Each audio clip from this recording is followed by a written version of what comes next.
স্বৈরাচার পালিয়ে গেছে ঠিকই, কিন্তু এখনো শঙ্কামুক্ত নয় দেশের গণতন্ত্র। নানা কৌশলে আবারও মাথাচাড়া দিয়ে ওঠার চেষ্টা করছে পতিত হাসিনা সরকারের দোসরা।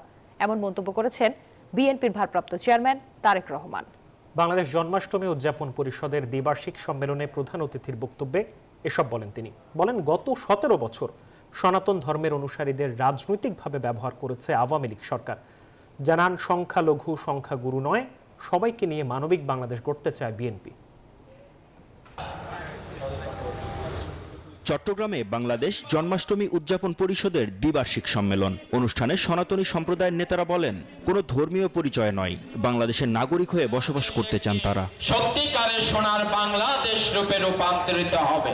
প্রধান অতিথির বক্তব্যে বিএনপির ভারপ্রাপ্ত চেয়ারম্যান তারেক রহমান বলেন, রাষ্ট্রের সব নাগরিকের নিরাপত্তা নিশ্চিত করতে হলে আইনের শাসনের কোনো বিকল্প নেই। পতিত হাসিনা সরকার সনাতন ধর্মের অনুসারীদের রাজনৈতিকভাবে ব্যবহার করেছে বলেও অভিযোগ করেন তিনি।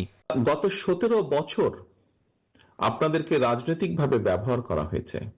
সত্যিকার অর্থেই এই গভীর সত্যটি যদি আপনারা অর্থাৎ সনাতনী ধর্মের অনুসারীগণ বুঝতে পেরে থাকেন, অবশ্যই এটি আপনাদের জন্য একটি গুরুত্বপূর্ণ উপলব্ধি। বিএনপির শীর্ষ এ নেতার অভিযোগ, গত 1.5 দশকে সংখ্যালঘুদের ওপর যত হামলা হয়েছে সবই করা হয়েছে অসৎ রাজনৈতিক উদ্দেশ্যে, আর প্রায় সব হামলা দখলের সঙ্গেই জড়িত আওয়ামী লীগ নেতাকর্মীরা।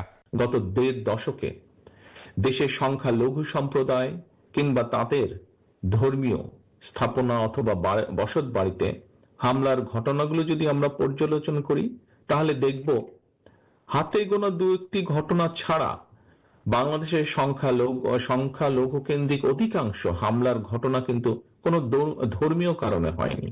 বলেন, প্রধান স্বৈরাচার দেশ থেকে পালিয়ে গেলেও ঝুঁকিপূর্ণ অবস্থায় রয়েছে গণতন্ত্র। জনগণের সরাসরি ভোটে নির্বাচিত সরকার প্রতিষ্ঠিত না হওয়া পর্যন্ত গণতন্ত্র শঙ্কামুক্ত হবে না।